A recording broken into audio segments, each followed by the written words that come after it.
The heavy clack of the vault's locking mechanism echoed like a gunshot in the silent marble hallway. Elowyn Price stood frozen, her hand still resting on the cold steel lever of a door that was never meant to be opened. She wasn't a thief. She was a ghost in a blue-gray maid's uniform, a woman who had spent years making things sparkle and then disappearing into the background. But tonight, she had stopped hiding. Inside that dark, ozone-scented chamber lay the only proof that her father wasn't a criminal, but a victim of the Severan Empire. As the massive door hissed shut, sealing her inside the darkness, a cold, gravelly voice vibrated through the air, turning her blood to ice. "I've been waiting to see if you were brave enough to turn that handle, Elowyn." She didn't know it yet, but the man in the shadows didn't want her arrested. He wanted her total submission. Elowyn just stepped into the lion's den to save her father's name. If you'd risk everything for your family, hit that like button and subscribe to the channel for more stories. Now, tell us in the comments, would you stay hidden in the dark or try to talk your way out? 12 hours earlier, Elowyn's day had begun exactly like the 1,000 days before it. She stood before the cracked mirror in her tiny basement apartment, pulling her dark hair into a bun so tight it felt like a mask. She smoothed her white apron, staring at the reflection of a woman the world had forgotten. At 26, Elowyn wasn't living. She was surviving. Her dreams of law school had been incinerated the moment her father was framed for a corporate heist he didn't commit. Now, she spent her days scrubbing the floors of the very man who sat at the center of the conspiracy, Dario Severin. Dario was a man of jagged edges and iron control, his neck and hands mapped with tattoos that told stories of a violent rise to power. To the rest of the city, he was a monster. To Elowyn, he was the target. She had taken this job with one goal: find the vault, find the truth, and get out. But as she moved through the silent halls of the Severin estate, she didn't realize that the invisible maid was the only person Dario was actually watching. She thought she was the hunter, but as the vault door locked, she realized she had just become his most prized possession. The sun had not yet touched the high, arched windows of the Severin estate when Elowyn began her ritual. In the dim light of the staff quarters, she pulled her dark hair into a bun so tight it felt like a physical anchor, a reminder of the discipline required to remain unseen. Her reflection in the small, clouded mirror showed a woman who had mastered the art of the invisible maid. Her blue-gray uniform was crisp, her white apron bleached of any trace of the labor she performed, and her expression was a carefully curated blank slate. To the men who walked these halls with guns tucked into Italian leather holsters, she was no more significant than the mahogany side tables she polished to a mirror shine. Elowyn moved through the sprawling mansion with a silent, rhythmic grace. She knew the weight of every silver spoon and the exact scent of the expensive lilies that sat in the foyer. But beneath the surface of her dutiful cleaning lay a sharp, calculating mind. Every time she passed the library, her heart would hammer against her ribs, a frantic bird seeking an exit. Her father's face, tired, gray, and defeated behind prison glass, was the only image that kept her hands from shaking. He had been a clerk, a man of numbers and quiet integrity, until he was used as a scapegoat for a ledger that had gone missing from this very house. The library was a cathedral of leather and dust, a place where Dario Severin spent his darkest hours. Elowyn had been warned never to linger here, but today the house felt unusually still. As she moved her microfiber cloth over the spines of ancient gold-leafed books, her fingers brushed against a small, cold protrusion. It was a silver key, barely the size of a thumbnail, wedged deep between a volume on maritime law and a heavy history of the Roman Empire. Her breath hitched. She didn't pull it out immediately. Instead, she continued her circular polishing motion, her eyes darting toward the heavy oak doors. Silence. With a practiced sleight of hand, she hooked the key and felt its jagged teeth bite into her palm. As she pressed against the shelf to steady herself, a faint, mechanical thrum vibrated through the floorboards. A section of the shelving, laden with hundreds of pounds of literature, shifted inward by a mere fraction of an inch. It wasn't a door so much as a rupture in the reality of the room. Elowen stared at the sliver of darkness that appeared behind the books, a cold, sterile void that smelled of ozone and electricity. This was it, the hidden heart of the Severan Empire. She looked down at her hands, the hands of a maid, and realized that for the first time in 3 years, she wasn't just cleaning a house, she was dismantling a prison. The silver key felt like a brand against her skin, a heavy weight that signaled the end of her life as a ghost. The darkness behind the bookshelf didn't just swallow the light, it seemed to pull the warmth right out of Elowen's skin. For a heartbeat, she stood on the threshold, the silver key trembling in her hand as she stared into the narrow, high-tech throat of the passage. Her conscience screamed at her to turn back, to return to the safety of the dust and the lemon-scented wax, but the memory of her father's hollowed eyes in the visitor's room pushed her forward. She stepped inside, her soft-soled shoes making no sound against the reinforced steel floor. The air here was different, artificial, recycled, and sharp with the scent of ozone and chilled metal. As she moved deeper, recessed LED strips flickered to life, bathing the narrow corridor in a sterile, rhythmic blue glow that made her blue-gray uniform look like a bruise against the walls. At the end of the passage sat the vault door. It was a masterpiece of cold engineering, a circular mass of brushed titanium that looked more like the entrance to a fortress than a safe. There were no traditional handles, only a biometric pad that pulsed with a slow amber light, like a sleeping eye. Elowen held her breath, her heart hammering against her ribs with such force she feared it might trigger a sensor. She reached out, her fingers hovering inches from the interface, when the silence was shattered. A low, guttural hiss erupted from the walls, the sound of hydraulic seals engaging. Panic surged through her, thick and paralyzing. She spun around, looking back toward the library, but the bookshelf was already gliding shut with a final heavy thud that echoed like the closing of a tomb. The blue lights shifted to a deep, suffocating red. The temperature in the room plummeted, and the oxygen grew thin and metallic on her tongue. She rushed back to the seam where she had entered, clawing at the wood and steel, but there was no latch, no hidden release. She was trapped in the belly of the beast. The realization hit her with the weight of a physical blow, forcing the air from her lungs.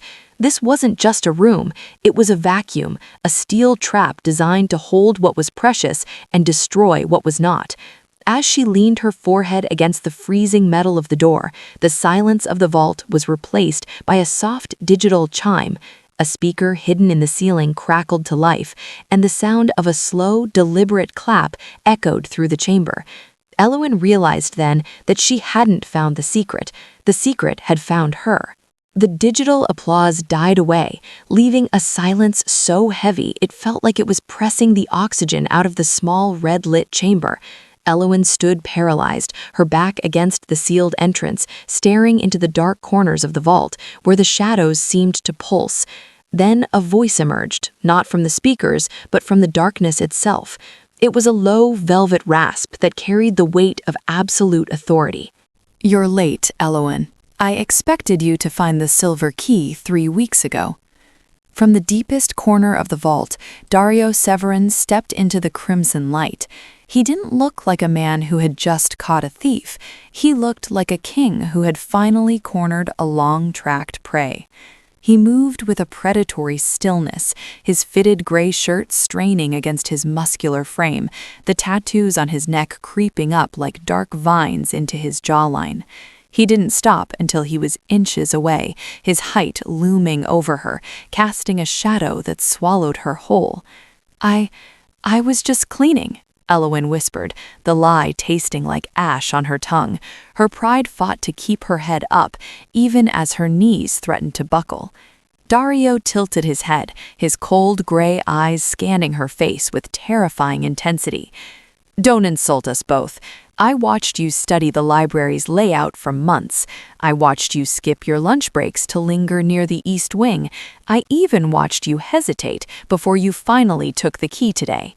He leaned in closer, the scent of expensive sandalwood and something metallic like old coins enveloping her. "I didn't hire you because you were a good maid, Elowen. I hired you because you were the only person in this city desperate enough to try and rob me, yet honorable enough to wait until the house was empty to do it." Elowen's breath hitched. The realization that her every move, every moment of secret hope and crushing fear had been a performance for an audience of one made her feel exposed, stripped bare.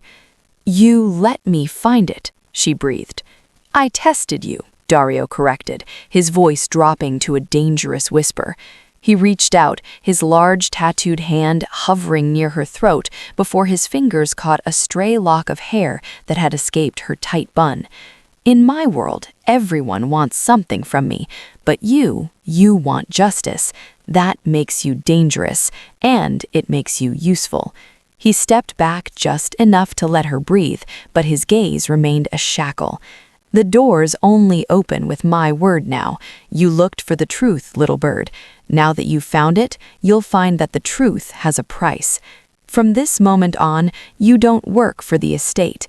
You belong to me." The transition from the servants' quarters to the West Wing felt less like a promotion and more like a transfer to a higher security prison. Elowen didn't walk, she was escorted, flanked by two of Dario's silent sentries whose suits were as sharp as the weapons they concealed.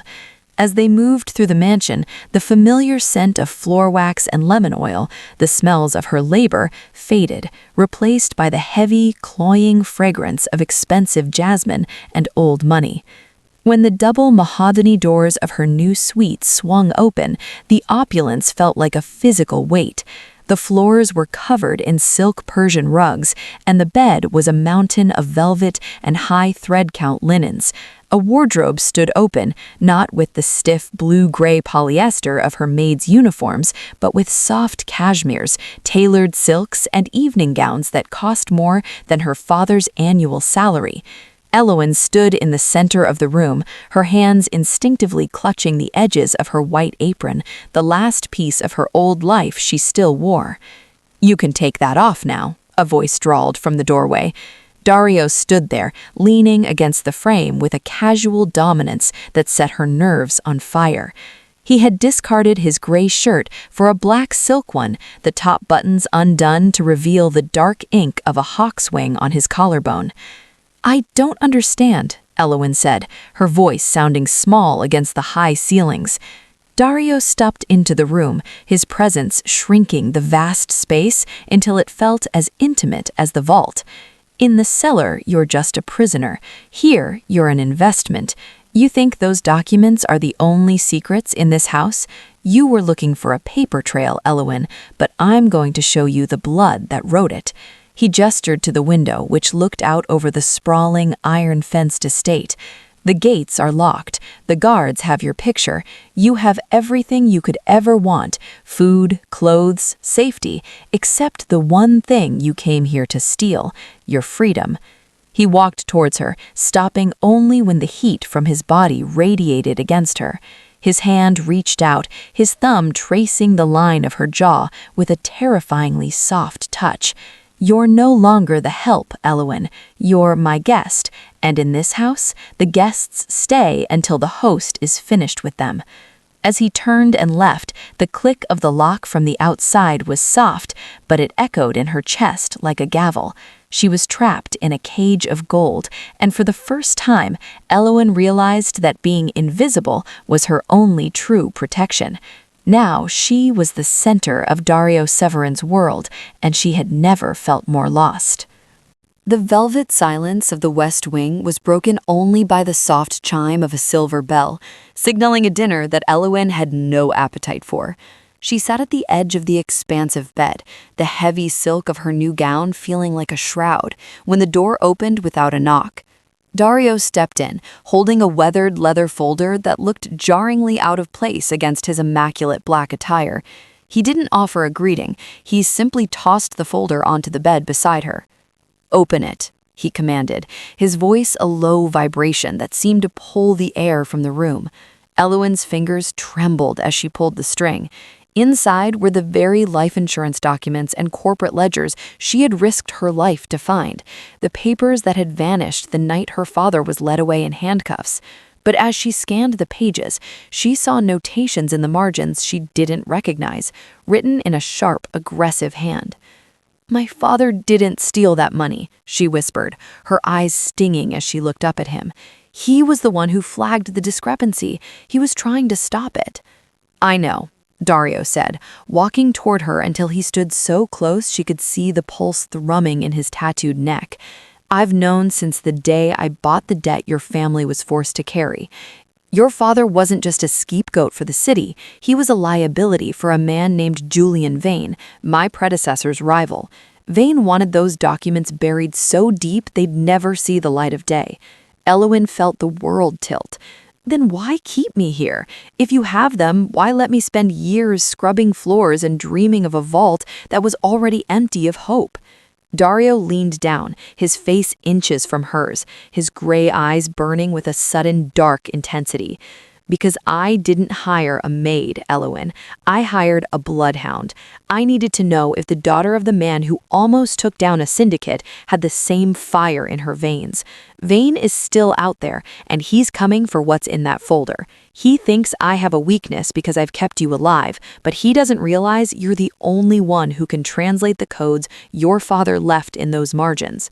He reached out, his hand covering hers over the stolen papers, his grip firm and grounding. "This isn't just about your father's name anymore. It's about a debt of blood that Vane owes both of us. I kept you invisible because it was the only way to keep you safe until you were ready to fight. You wanted the truth? There it is. Now the question is, are you going to stay a victim, or are you going to help me burn his empire to the ground?" The silk of the emerald evening gown felt like cold water against Elowen's skin, a sharp contrast to the rough cotton uniforms she had worn for years.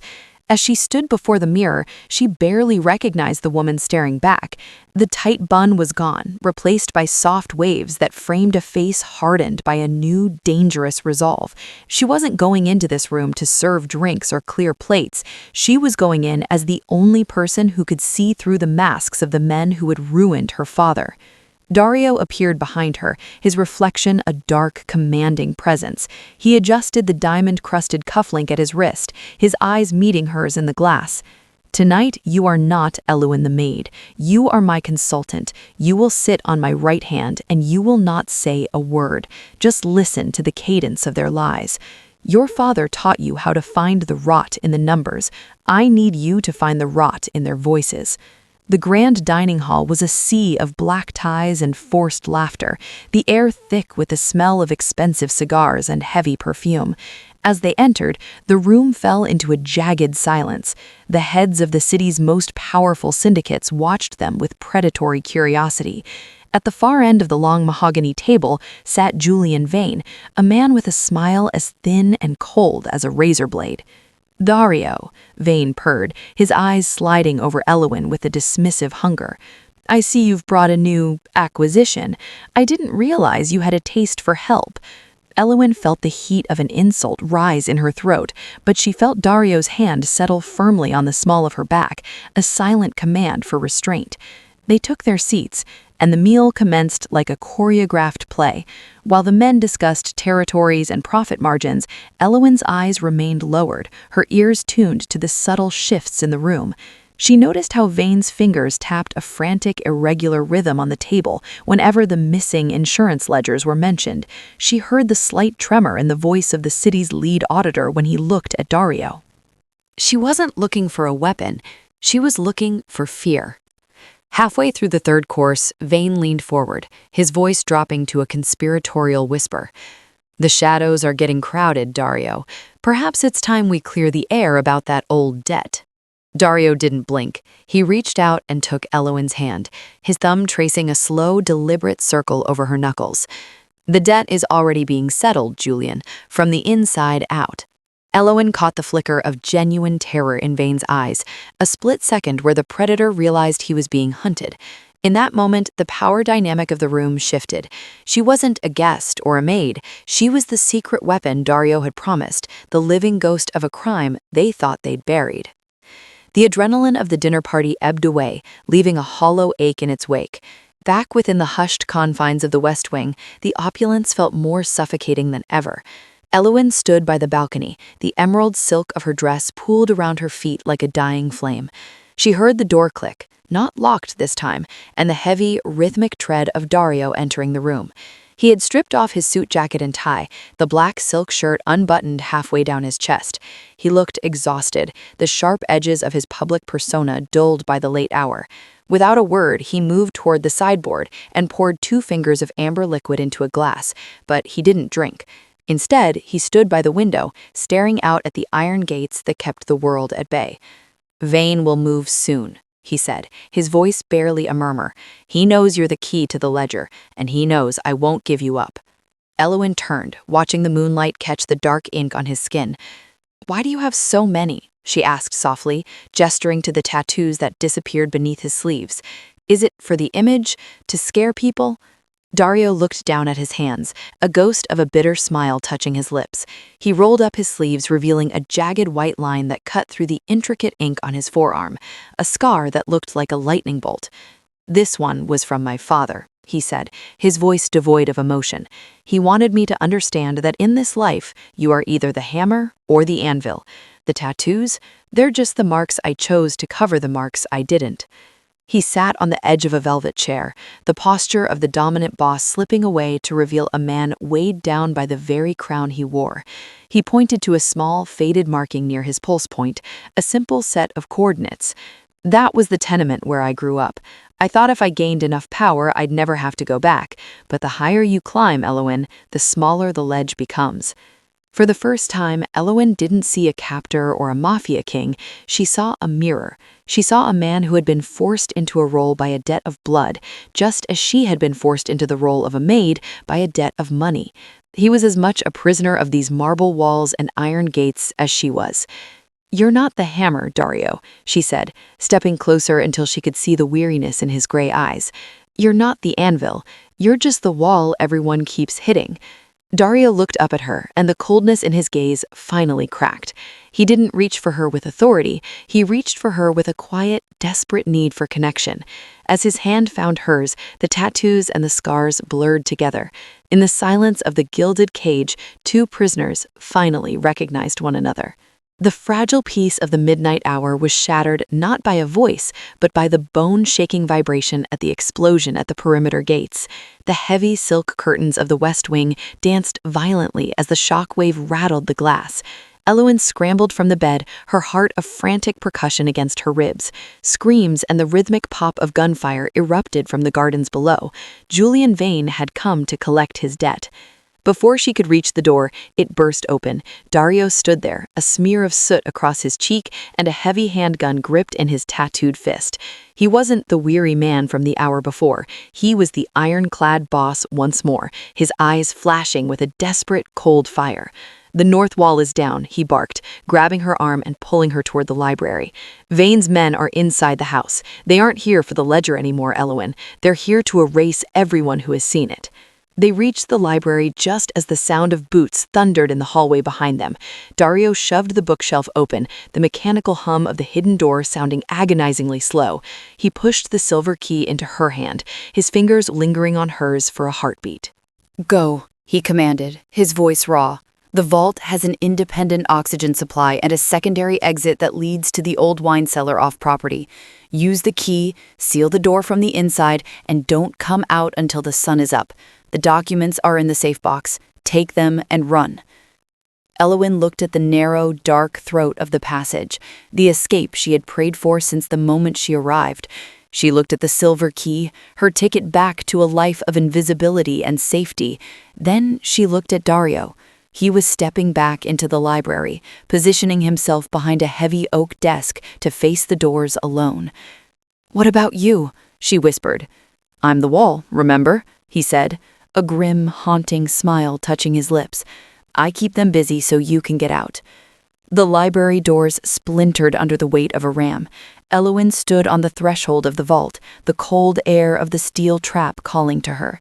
She could flee, let the Empire burn and leave the monster to his fate, but as she saw Dario brace himself, a man who had protected her secret, who had carried his own scars in silence, she realized she couldn't let the only person who truly saw her die in the dark. She didn't step into the vault. Instead, she slammed the silver key into the lock of the library door, deadbolting the secondary entrance, and grabbed a heavy bronze bust from a pedestal. "I'm not a maid anymore, Dario," she said, her voice steadying as the first of Vane's men burst through the door, "and I don't leave my partners behind." The library had become a fortress of smoke and splintered oak. Dario fought with a calculated, desperate fury, but Vane's men were a relentless tide. Elowen realized then that bullets wouldn't end this, only the truth could. She didn't stay behind the desk. She lunged back into the open vault, her fingers flying over the keypad. She didn't grab a weapon. She grabbed the black leather ledger and the burner phone Dario kept for emergencies. "Dario, cover the door!" she screamed over the roar of gunfire. As Dario laid down a suppressive sweep, Elowen began scrolling through the digital files she had memorized during her weeks as a guest. She found the list, the silent partners, the city auditors, and the corrupt officials who fed Julian Vane's power. She began firing off encrypted messages, each one containing a high-resolution image of a page from the ledger. "The Severin estate is under attack," she typed, her thumbs steady despite the chaos.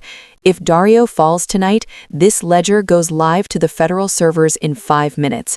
Withdraw your support from Vane now, or you burn with him."